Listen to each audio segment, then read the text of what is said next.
Ало, добър ден. Плевен, как сте?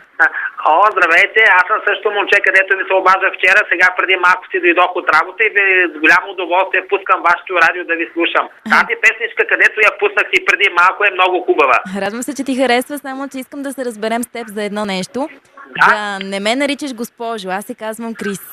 Да, извинявам се много, да не ви наричам госпожо, нали? Да. Да, няма проблем.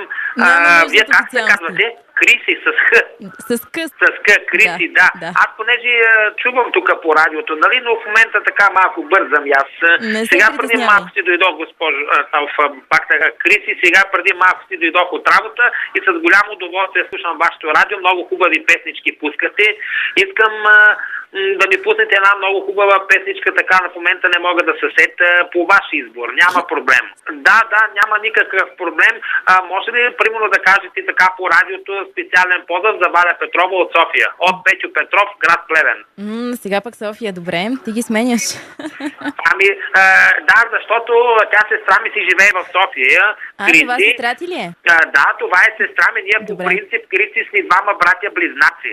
Знам, ти ми каза, разбрах. Да, двама братя близнаци, сестра ми живее в София, се казва Валя. Една песничка по ваш избор, каквато вие прецените, много ще се радвам. Така може да кажете по радиото, специален поздрав за Валя Петрова от София. Поздравете от Петю от Плевен. Точно така ще го кажа. Готина вечер, Петю, и до скоро. Да, много се радвам, Криси. Всичко добро, приятна вечер.